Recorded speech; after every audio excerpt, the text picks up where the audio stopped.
Estimation हम पढ़ रहे थे और एस्टिमेशन में पहली हेडिंग या पहले लिख लीजिए, अब कॉपी में लिखना ही शुरू कर देना, एस्टिमेशन ऑफ कार्बन। ठीक है, एस्टिमेशन ऑफ कार्बन। और कल हमने खाली समझा था, आज हम एस्टिमेशन सारे लिख लेंगे लगभग, और आई होप सो जेल्डाल या ड्यूमा मेथड भी आपको एक ही बार में समझ में आ जाए। एस्टिमेशन ऑफ कार्बन, अब इसमें लिखे पहला पॉइंट, इसका शायद एक नाम है, लाइबिक्स मेथड कहलाता है, लेकिन नाम से कोई लेना देना नहीं। ठीक है, पहला point, let y gram of organic compound on careful combustion, let y gram of organic compound on careful combustion gives x gram of carbon dioxide. Let y gram of organic compound on careful combustion gives x gram of carbon dioxide. ठीक है, y ग्राम का compound जला रहे हैं तो x gram carbon dioxide मिल रही है। ठीक है, अब नेक्स्ट लाइन से, when 1 mole of CO2 is formed, अगर 1 मोल CO2 बनता है, when 1 mole of CO2 is formed, it means organic compound have 1 mole of carbon atoms. It means organic compound have 1 mole of carbon atom. ठीक है, clear है, समझ में आया ये? अगर 1 मोल CO2 बनी है तो कार्बन तो ऑर्गेनिक कंपाउंड से आया, तो 1 मोल ऑफ कार्बन है। देयरफॉर 44 ग्राम ऑफ CO2, बेटा 44 gram of CO2 means 12 gram of carbon, 12 gram of carbon in organic compound. 1 मोल को हमने इसमें चेंज कर लिया मास में, तो हम कह सकते हैं 44 ग्राम ऑफ CO2 है, तो 12 ग्राम ऑफ कार्बन शुरू में है। ठीक है, if 1 gram CO2 is form, अगर 1 ग्राम CO2 बनती है तो 12 upon 44 gram of carbon in organic compound. अगर 1 ग्राम CO2 बनती है तो ऑर्गेनिक कंपाउंड में कितने ग्राम कार्बन होगा? Then 12 upon 44 gram of carbon in organic compound. ठीक है, नेक्स्ट बेटा, हमने क्वेश्चन में या ऊपर पॉइंट में लिख रखा है x ग्राम CO2, तो एज x ग्राम CO2 फॉर्म, बेटा x ग्राम CO2 बन चुकी है, as x gram CO2 form, तो 12 upon 44 into x gram of carbon in organic compound, इतने ग्राम कार्बन आ गया ऑर्गेनिक कंपाउंड में। x ग्राम हमारी CO2 है, तो इतने ग्राम कार्बन है ऑर्गेनिक कंपाउंड में। यहां तक कोई डाउट? क्लियर है? फिर next, as y gram of organic compound has, y gram of organic compound has इतने ग्राम कार्बन, इतने ग्राम कार्बन, क्योंकि कंपाउंड तो y ग्राम का है ना शुरू में, जो हमने एज्यूम किया है, वो हमने एज्यूम किया है कि y ग्राम का कंपाउंड है और इतने ग्राम उसमें कार्बन है। Therefore 1 gram of organic compound will have, 1 ग्राम में कितने कार्बन होगा? बेटा y ग्राम में इतने, तो 1 ग्राम में कितने होगा? आई होप तो सभी बच्चों क्लियर हो। 12 upon 44 into x by Y, ये कहलाती है यूनिटरी अप्रोच। इतने में इतना, तो एक में कितना है, दैट इज यूनिटरी अप्रोच। तो 12 upon 44 into x upon Y gram carbon आया। अब मैं कह रहा हूं परसेंटेज निकालनी है। ठीक है, फॉर परसेंटेज यहां भी 100 से मल्टीप्लाई, यहां भी 100 से मल्टीप्लाई, तो डायरेक्ट शॉर्टकट फॉर्मूला आ गया 12 by 44 x by Y into 100। ठीक है, डायरेक्ट फॉर्मूला लिख लीजिए 12 by 44 into X by Y into 100।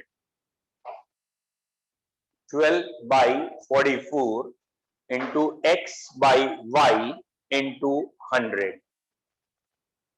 Done, मिटा दूं इसे, लिख लिया बेटा। तो बेटा इसको हम शॉर्ट में अगर चेंज करें तो बेसिकली ये आपको याद रखना है, परसेंटेज ऑफ कार्बन का फॉर्मूला क्या, कि हमारे पास एक ऑर्गेनिक कंपाउंड होगा जो कि y ग्राम का होगा, उसके जलने से CO2 मिलेगी जो कि x ग्राम की होगी। CO2 का मॉलिक्यूलर वेट 44 है, कार्बन का वेट 12 है, और परसेंटेज ऑफ कार्बन का फॉर्मूला क्या है, 12/44 multiplied by weight of CO2 obtained जो कि हमने माना था x, divide by weight of organic compound जो कि हमने माना था y इंटू 100। ये डायरेक्ट आपको याद करना है, कहीं ऐसा ना हो ना कि एग्जाम में जाते जाते आप ये भूल जाए x और y क्या था। ठीक है, कई बच्चे तो x आते ही रुक जाते, आगे बढ़ते ही नहीं। अधिकतर बच्चों की मैथ बहुत पुअर है, मैंने देखा मैक्सिमम बच्चे ना मैथमेटिक्स में पुअर है। क्यों पुअर है?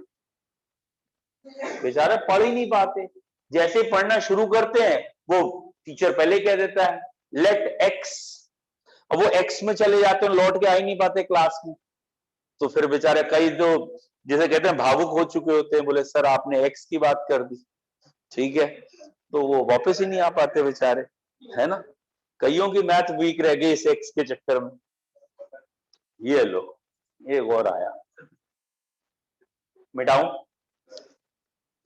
अब जितना हमने लिखा है एक बार सबको पढ़ के देख लो, क्योंकि मैं ये चाह रहा हूं अगर आपको ये समझ में आ गया तो अगली बार मैं ये और ये लिखूं, बस वो पूरी अंग्रेजी ना लिखूं जो आपको अब की लिखाई। पढ़ के देखिए आपको समझ में आ रहा है कि आप ये शॉर्टकट समझ पा रहे हैं कि CO2 में हमें कार्बन जरूरत था, कार्बन का वेट ऊपर, पूरे CO2 का वेट ये रहा, ठीक है, और उसके बाद इसका वेट ऊपर और वेट ऑर्गेनिक का नीचे इंटू 100। क्लियर है? पूरे को एक बार पढ़ के देख लीजिए, step by step, step by step, उसमें हमने स्टेप लिखे हैं, और मैं ये चाह रहा हूं अगली बार से मुझे स्टेप ना लिखने पड़े।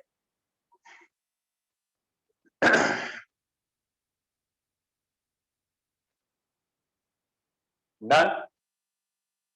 अगला लिखें percentage of hydrogen in organic compound, ठीक है, percentage of hydrogen in organic compound, ठीक है।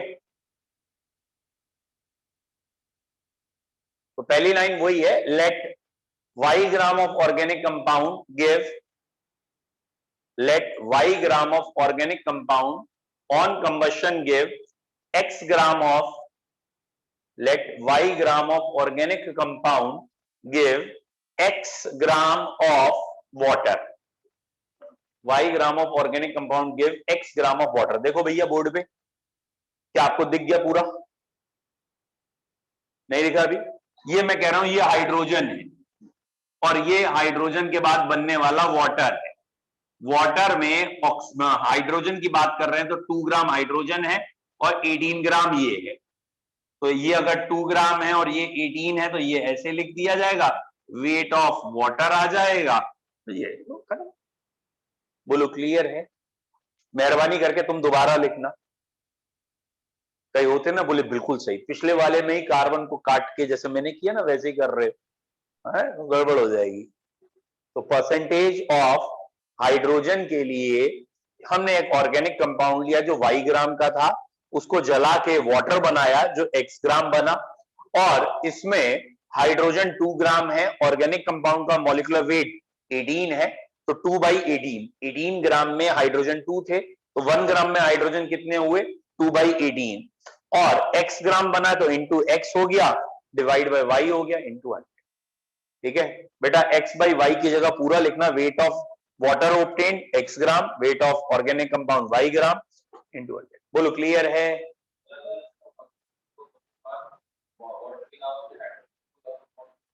वेरी, वही तो हम कह रहे हैं, what is the meaning of combustion. Organic compound में कंबशन का क्या मतलब होता है कि जितनी भी हाइड्रोजन है उसे हम काय में चेंज कर रहे हैं, H2O में।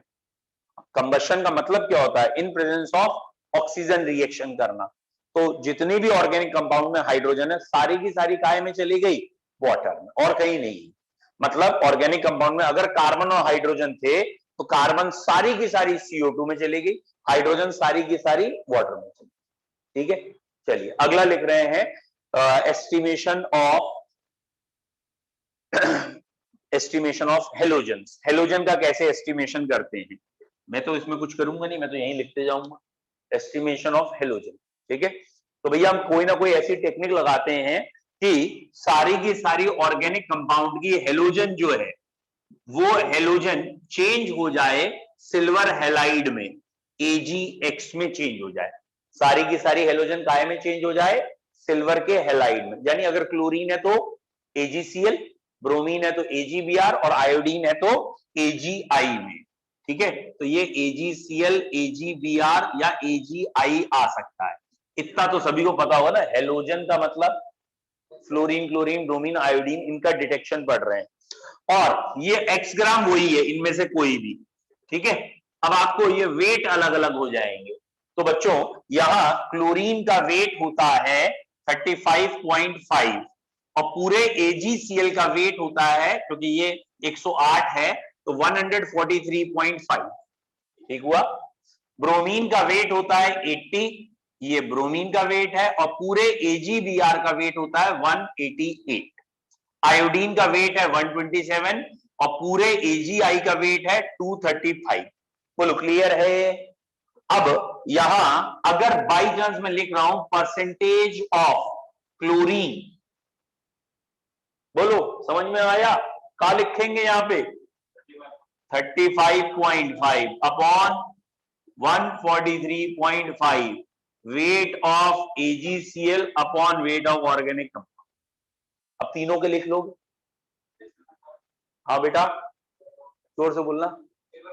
अब यही तो हमने कहा, हमने ऑर्गेनिक कंपाउंड लिया, प्योर ऑर्गेनिक कंपाउंड लिया। जैसे हमने कल समझाया था कि हम टेस्ट ट्यूब लेते हैं, उसमें हम कोशिश करते हैं अंदर कोई इंप्योरिटी नहीं, ऑर्गेनिक कंपाउंड रखा है, और उसकी केयरफुली रिएक्शन करते हैं।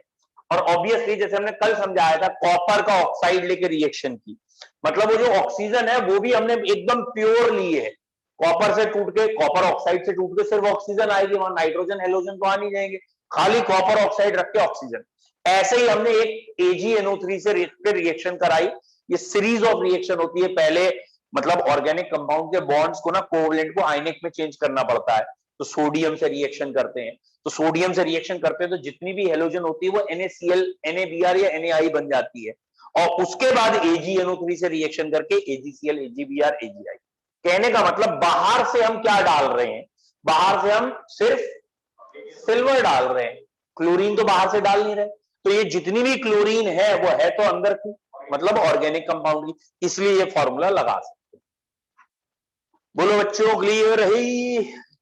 अब तीनों फॉर्मूले तुम्हें तो अलग अलग लिखने हैं, percentage of chlorine, bromine, iodine. ठीक है, और हम इसीलिए एक वही कॉमन मेथड लेके चलते हैं, this upon this into this upon this into 100।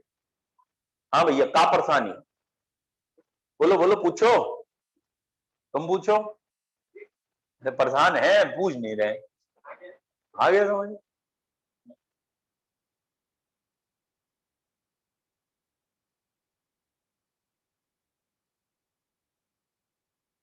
बेटा मिटा दूं इसे, ऑब्वियस सी बात। यहाँ पे नीचे, यहाँ पे ना ये वाला मॉलिक्यूल मिटा दूं,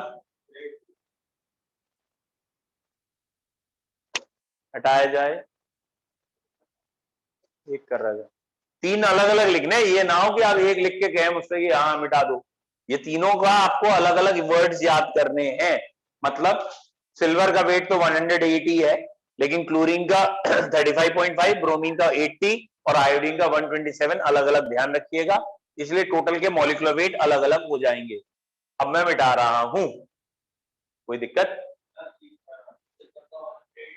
हाँ, यहां आप किसी में से घटा के देख लीजिए ना, जैसे ये मैंने 235 लिखा, उसमें 108 घटाओ तो 127 बचेगा, वो आयोडीन। 180 में 108 घटाओ तो 80 आएगा।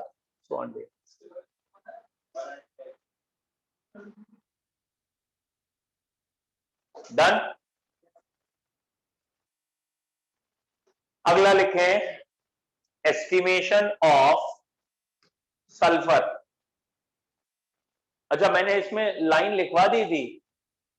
अरे यार क्लियर तो है वो लाइन, क्या है क्या, जिसमें हमें एक लाइन लिखनी थी, क्या थी? हाँ, y gram of organic compound on treatment with AgNO3 and series of reaction gives x gram of AgCl AgBr AgI। ठीक है, वो फिलहाल यहां से दिख ही रहा है आपको। डन। चलिए अगला लिखते हैं सल्फर, एस्टिमेशन ऑफ सल्फर। अब सल्फर में तो एक ही है तो ये सब नाटक नहीं है। ठीक है, तो ये जो सल्फर है, ये सल्फर हम चेंज करा लेते हैं BaSO4 में और ये वही x ग्राम बनता है। ठीक है, तो सल्फर का अपना वेट आपको अगर याद है तो 32 है। ठीक है, 32 सल्फर का वेट 32। पूरे BaSO4 का वेट होता है 233, है ना। बेरियम सल्फेट का वेट होता है 233। ठीक है, 233।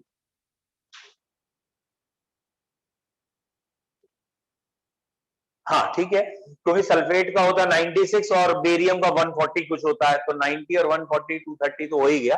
तो 233 नहीं तो 235 हो सकता है, बस इतना अंतर होगा, इससे आगे। ठीक है, अच्छा इनटू ये क्या बनेगा BaSO4। ठीक, तो जो बच्चे लाइन लिखना चाहेंगे वो क्या लिखेंगे डिटेक्शन ऑफ सल्फर में? The sulphur of organic compound is converted into, बेटा काय में कन्वर्ट कर दी, into BaSO4 by a series of reaction. Organic compound के सल्फर को BaSO4 में चेंज किया है बाय सीरीज ऑफ रिएक्शन, लेकिन बाहर से सल्फर ऐड नहीं की गई। ठीक है, और अगली line late x y gram of organic compound giving you x gram of barium sulphate. y gram organic compound है और x ग्राम बेरियम सल्फेट बन रहा है, और फिर फॉर्मूला लिख डालो। चल बे, खाली सल्फर की परसेंटेज देख बोर्ड पे साफ साफ लिखा है, पूरे बेरियम सल्फेट की परसेंटेज निकालेगा। बेरियम तो बाहर से ऐड किया, हम सल्फर की परसेंटेज निकाल। ठीक हुआ?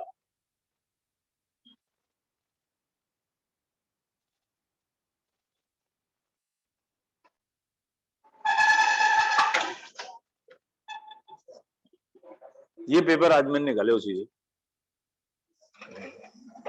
डन, कोई डाउट? मिटा दूं? अब लिखो बेटा परसेंटेज ऑफ पापा phosphorus P, percentage of P for phosphorus. हाँ बेटा फास्फोरस। अब ये जो फास्फोरस का परसेंटेज है ना, इसमें जरा दो अलग अलग दे रखे हैं मेथड, आप एक ही याद कर लो बहुत है। ठीक है, फास्फोरस का पहला है, ये कह सकते हैं the phosphorus of organic compound is converted into Mg2P2O7, ये इसमें चेंज करते हैं। और फिर वही है यार, ये y वो है तो ये x, और इसमें फास्फोरस 2 एटम है इसलिए 62 हो गया, और इस पूरे का वेट 222 होता है। लिख लोगे?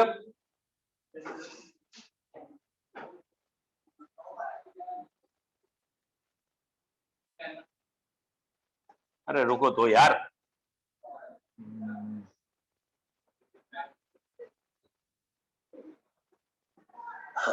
ठीक है 62, सॉरी।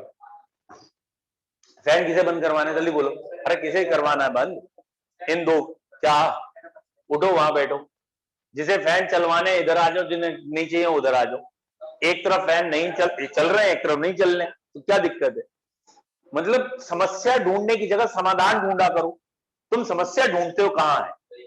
हाँ, वो एक आध ढूंढ रहा, बोले फैन चल रहा है, हम समस्या पैदा करेंगे, इसे बंद कराएंगे, और दूसरा कहे ना ये तो चलता रहेगा।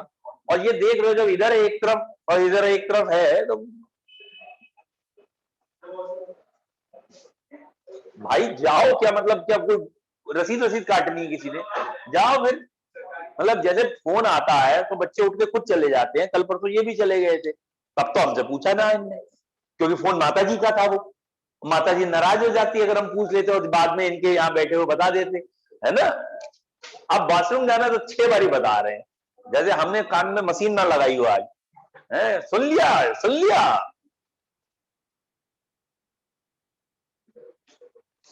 चलो, अरे बेटा 1 बजे नहीं, तुम तो वहां से आते देर हो ही जाएगी तुम्हें। हाँ, मिटा दें इसे। डन। फास्फोरस का एक और कंपाउंड है जो कई बार बच्चों को याद नहीं होता तो छोड़ दो, कोई दिक्कत नहीं है। उसका नाम है अमोनियम फॉस्फोमोलिब्डेट। अमोनियम फॉस्फोमोलिब्डेट ऐसे करके कुछ कंपाउंड है, मुझे भी एग्जैक्ट याद नहीं है फॉर्मूला, लेकिन लगभग ऐसा ही है।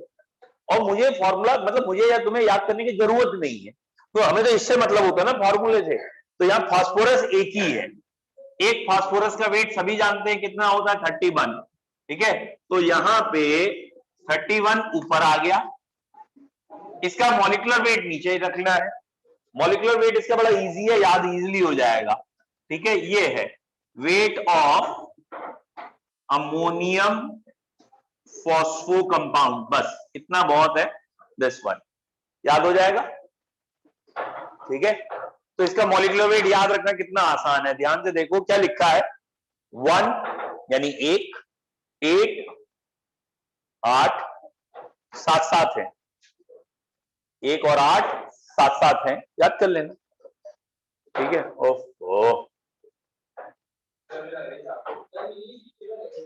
कोई बात नहीं, आप करिए। वो तो मैं समझ गया, जब आप उठ के पीछे की तरफ गए तो पीछे क्या रह गया होगा, है नहीं? नहीं तो हमें पढ़ने की इच्छा ही नहीं थी। चलिए, डन, मिटा दूं। फॉस्फोरस तक क्लियर है। कार्बन हो गया, हाइड्रोजन हो गया, हेलोजन हो गया, सल्फर हो गया, फॉस्फोरस हो गया। अब एक बचा है खाली nitrogen. Obviously N for nitrogen, N for नखरे वाला है, तो इसमें थोड़ा टाइम ज्यादा लगेगा, ज्यादा समझने वाला है। तो अगली हेडिंग है नाइट्रोजन, बहुत इंपॉर्टेंट है। नाइट्रोजन से ढंग से समझना। नाइट्रोजन के 2 मेथड है, दोनों ही अलग है। ठीक है, लिखें हेडिंग करके, एस्टिमेशन ऑफ नाइट्रोजन। इसे मिटा दूं अब। और जो बच्चे ध्यान से पढ़ रहे हैं, इस चीज को समझ चुके हैं, उनके लिए ना नाइट्रोजन का पहला मेथड यही है। मतलब उन्हें तुरंत समझ में आ जाएगा कि ये यार पहला मेथड जो अभी तक बार बार मिटा रहे थे वही है, बस बोलने का तरीका चेंज है। Estimation of nitrogen. देखो बच्चों, ये कहा गया कि हमने ये ऑर्गेनिक कंपाउंड लिया, उसे किसी तरीके से सीरीज ऑफ रिएक्शन कर करा के इसकी सारी नाइट्रोजन को N2 में चेंज कर लिया। ठीक है, अच्छा, इस मेथड का नाम है ड्यूमा मेथड। ठीक है, तो ड्यूमा मेथड में क्या करते हैं, सारी नाइट्रोजन ऑर्गेनिक कंपाउंड की काहे में चेंज कराते हैं, N2 गैस में। और ये N2 gas at STP major कर लेते हैं कितनी आ रही है, स्टैंडर्ड टेम्परेचर प्रेशर में कितनी आ रही है। तो ये हमने मान लिया है कि ये X लीटर गैस आ रही है। अब की ये क्या माना है, X litre gas at STP। और ये वही ऑर्गेनिक कंपाउंड वाई ग्राम का, वाई ग्राम के ऑर्गेनिक कंपाउंड से X लीटर N2 गैस आ रही है एट STP। फॉर्मूला कोई बच्चा बताएगा? अब मैं फॉर्मूला लिख रहा हूं, आप थोड़ा सोचिएगा फिर बताइए क्यों है ऐसा फॉर्मूला। 28/22.4 इंटू X, यानी यहां वही है volume of nitrogen gas at STP divided by weight of organic compound Y, ये X इंटू 100। बोलो बच्चों, आया समझ में? आया नहीं आया? यस, ये देखिए बेटा, यहां हमने ये STP लिखा है। चैप्टर 1 में बेसिक कंसेप्ट ऑफ केमिस्ट्री में हमने आपको पढ़ाया था, कोई भी गैस का 1 मोल हो तो 1 मोल गैस का वॉल्यूम क्या होता है, 22.4 लीटर। तो अगर नाइट्रोजन गैस के 1 मोल बने होते STP पे, 1 मोल बने होते तो वो 22.4 लीटर बनते। और अगर नाइट्रोजन के 22.4 लीटर यानी 1 मोल गैस नाइट्रोजन निकलती तो 28 ग्राम नाइट्रोजन होती। तो अगर 22.4 लीटर नाइट्रोजन बनती तो शुरू में ऑर्गेनिक कंपाउंड में नाइट्रोजन कितने ग्राम होती, 28। 1 लीटर नाइट्रोजन बनती तो इतने ग्राम। इतने लीटर नाइट्रोजन बन रही है तो 1 लीटर के लिए इतना, x लीटर के लिए इतना, और ये पूरा वेट ऑफ ऑर्गेनिक कंपाउंड में तो पूरी कैलकुलेशन हुई। Any doubt? समझ में आया? एग्जैक्ट वही है, बस डिफरेंस क्या किया ध्यान से देखना, यहां वेट की जगह वॉल्यूम लिया, तो मॉलिक्यूलर वेट की जगह वॉल्यूम लिया। हर बारी मॉलिक्यूलर वेट तो यहां लिखते थे जिससे कि ये रेशियो कट जाए, यहां वॉल्यूम है तो यहां भी वॉल्यूम लिया, मॉलिक्यूलर वेट का वॉल्यूम 22.4 है। तो ये रहा परसेंटेज ऑफ नाइट्रोजन का फॉर्मूला। लिखें एक line, all the nitrogen of organic compound, all the nitrogen of organic compound is converted into, all the nitrogen of organic compound is converted into N2 gas. All the nitrogen of organic compound is converted into N2 gas, and its volume in liters at STP is measured, and its volume in liters at STP is measured, and its volume in liters at STP is measured. Let y gram of organic compound gives, let y gram of organic compound gives x gram of nitrogen, let y gram of organic compound gives x gram of nitrogen at STP. ठीक है, sorry, let y gram of organic compound give x liters of nitrogen, x liters of nitrogen gas at STP. तब formula ये आएगा, direct formula लिख लो आप। ये method उन्हीं के लिए है जिस कंपाउंड की नाइट्रोजन N2 में चेंज हो जाए। कुछ ऐसे कंपाउंड होते हैं जिसमें N2 जो होती है नाइट्रोजन कंपाउंड में, वो रेजोनेंस होने की वजह से या किसी और रीजन की वजह से N2 गैस नहीं बना सकती। तो अगर ये कंपाउंड ड्यूमा मेथड उन कंपाउंड्स के लिए नहीं है, ड्यूमा मेथड जिन कंपाउंड में नाइट्रोजन है लेकिन वो N2 गैस में चेंज नहीं हो, ठीक है, तो नोट करके या लिख लीजिएगा एक point, this method is not applicable if nitrogen can't be converted into N2 gas. This method is not applicable, बच्चों ये मेथड एप्लीकेबल नहीं होगा, this method is not applicable if nitrogen of organic compound, nitrogen of organic compound cannot be converted into N2 gas। अगर वो N2 gas में नहीं change हो रही है तो हम ये मेथड यूज नहीं कर सकते। बोलो बच्चों, क्लियर है? मिटा दे, मिटा दें इसे। अच्छा, ऐसे कौन से कंपाउंड है बेटा? ऐसे कंपाउंड अभी मैं आपको देख के बता दूं, जहां तक मुझे ध्यान आ रहा है इसमें हाइड्राजीन टाइप के डेरिवेटिव जैसे एनिलीन हुआ, बेंजीन के ऊपर NH2 लगा, वो है। फिर भी एक बार देख के बताऊंगा, मिटा दूं इसे।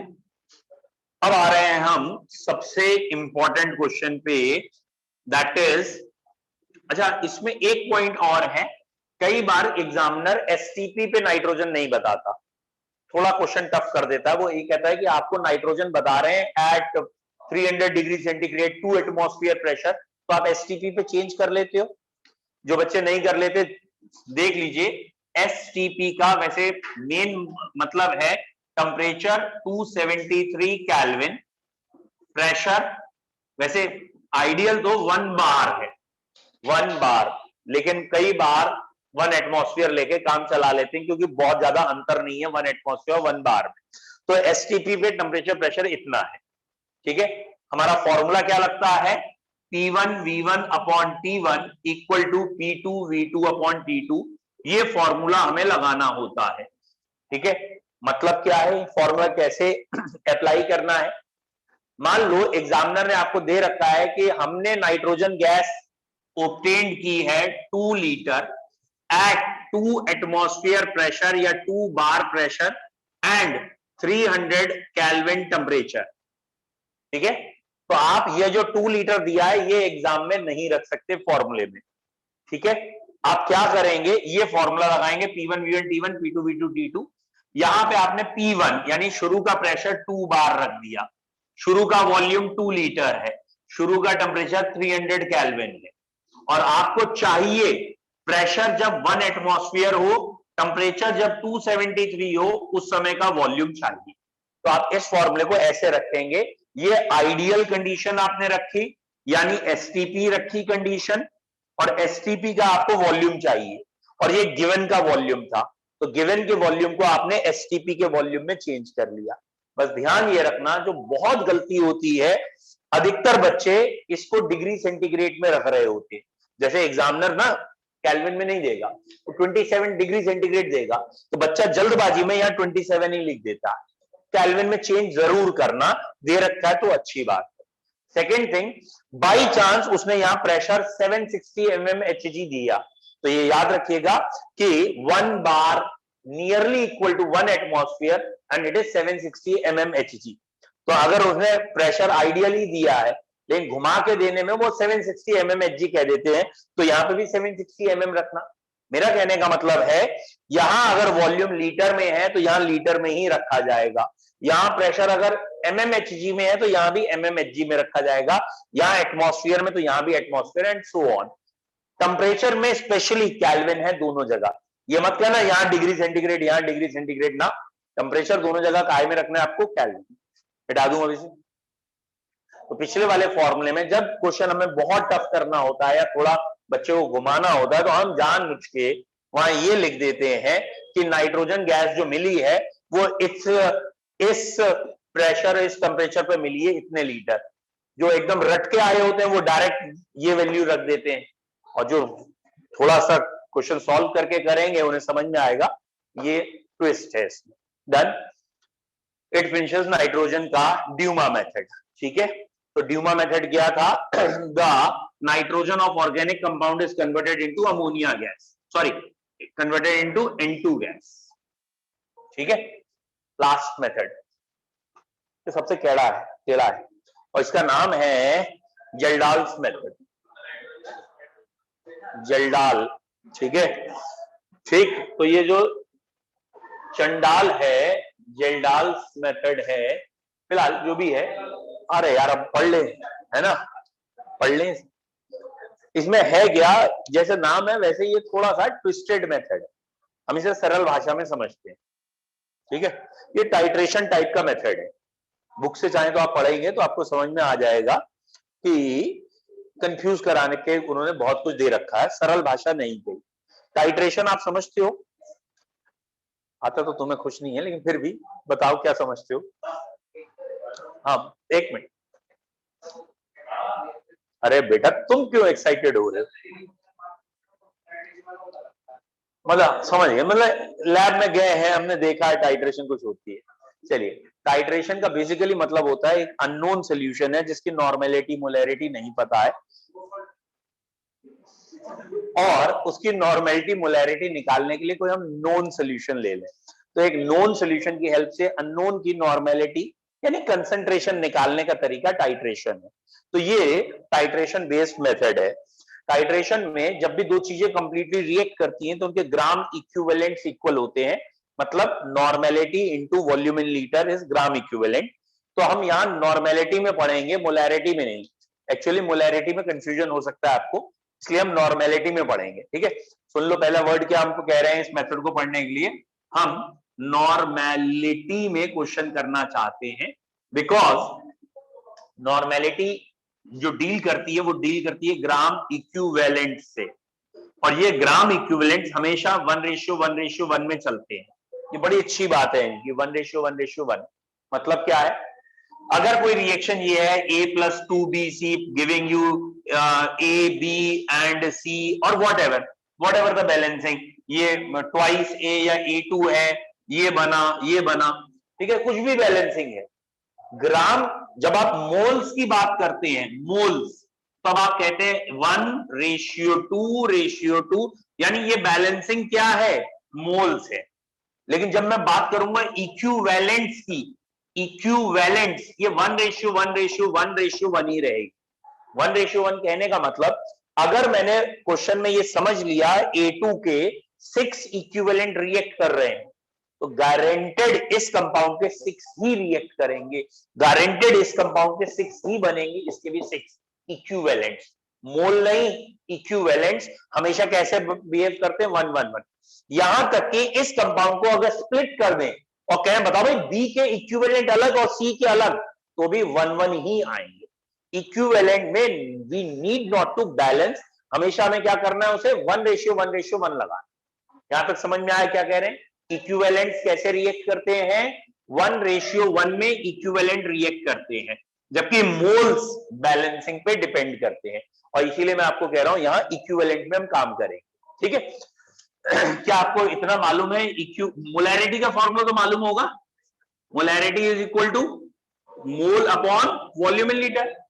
यानी किसी के मोल अगर आपको निकालने हैं तो आप क्या कहेंगे, molarity into volume in litre. यहां तक समझ में तो आता है। लेकिन हम यहां काम कर रहे हैं इक्विवेलेंट्स पे या नॉर्मेलिटी पे। तो बेटा नॉर्मेलिटी इज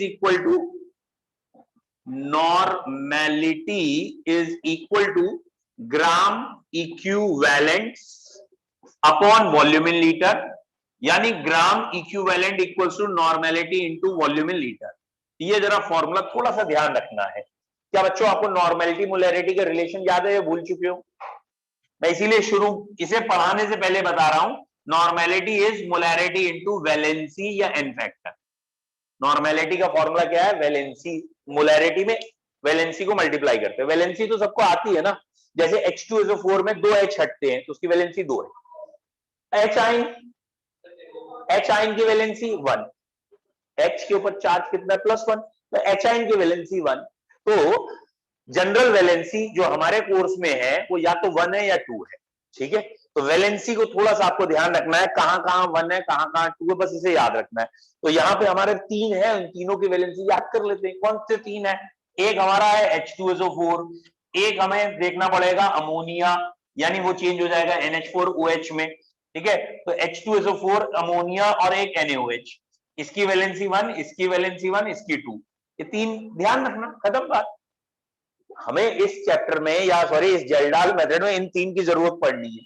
इन 3 की वैलेंसी तुम पहले से याद कर लो। इन 3 की, H2SO4 अमोनिया, अमोनिया NH4OH में चेंज हो जाता है, और NaOH, इन 2 की वैलेंसी 1 है, इसकी 2 है, ठीक है। होगा क्या, एग्जामिनर आपको मोलैरिटी देगा तो मोलैरिटी से नॉर्मेलिटी बना लोगे। कैसे बनाओगे? मोलैरिटी को वैलेंसी से मल्टीप्लाई करोगे, नॉर्मेलिटी बन जाएगी, ठीक है। बोलो क्लियर है? अब ये यहां पे अगर हम देखें, अगर आपको एग्जामिनर ने मोलैरिटी गिवन है तो आपने मोलैरिटी को काय में चेंज कर दिया, पहले नॉर्मेलिटी में। नॉर्मेलिटी में चेंज करने के बाद वॉल्यूम इन लीटर से मल्टीप्लाई करेंगे तो जो चीज बनेगी उसे हम क्या कहेंगे, ग्राम इक्विवेलेंट। और ये ग्राम इक्विवेलेंट 1:1:1 चलते हैं। समझ में आया? ग्राम इक्विवेलेंट कैसे चलते हैं, 1:1:1। यहां तक पहले आप थोड़ा एब्जॉर्ब कर लो, तब आपको ये मेथड आसानी से समझ में आएगा, नहीं तो बाहर थोड़ा मुश्किल पड़ता है। डन? चलिए अब इस मेथड को समझना है, मिटाओ इसे।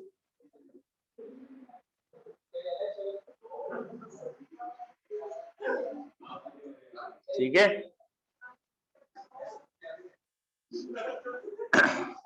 अब कई बच्चे तो ऐसे हैं जो ऐसा लगता है, मतलब किसी से नौकरी कर रहे हो, किसी की नौकरी करते हो जहां से तनख्वाह मिलती है उन्हें, ठीक है। मालिक कह रहा है मैं तो बोलूंगा नहीं, वो धीरे से कह रहा है। अब जिसने उससे तनख्वाह ले रखी है, अच्छा क्या कहना है मालिक साहब, तनख्वाह बताइए बताइए, 6 बज गए कहना है, मतलब मेरे पे भी ना आए, आप पे भी ना आए, है ना, एक दूसरे पे भी हो जाए और काम भी हो जाए, वो सोचते ऐसा कर लें। अच्छा मैं कई बार तुम्हें समझा चुका हूं, ये उन टीचरों के बैच में किया करो जो टॉपर रहे हैं, जिन्हें ये हरकतें मालूम ही ना हो।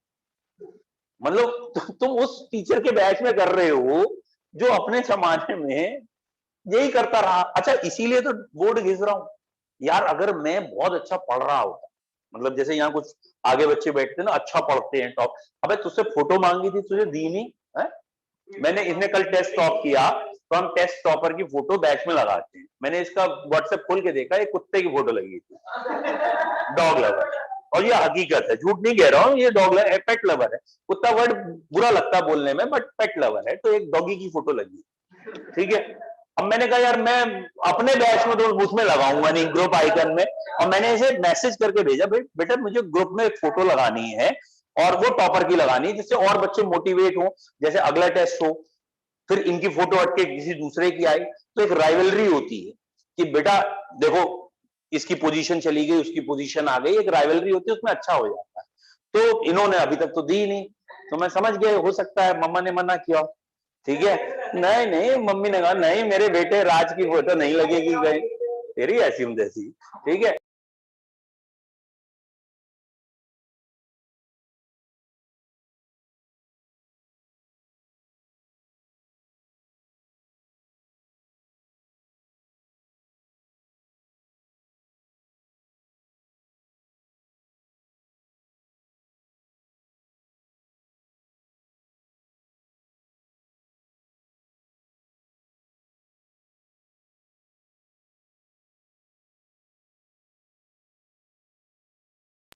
कभी कंफर्म किया नहीं पढ़ाई के, आज हम बार बार कल कितने बजे आना, एक आना और क्या। चलो बच्चों, have a nice time, bye bye. और चंडाल चौकड़ी को कल देखेंगे यहाँ।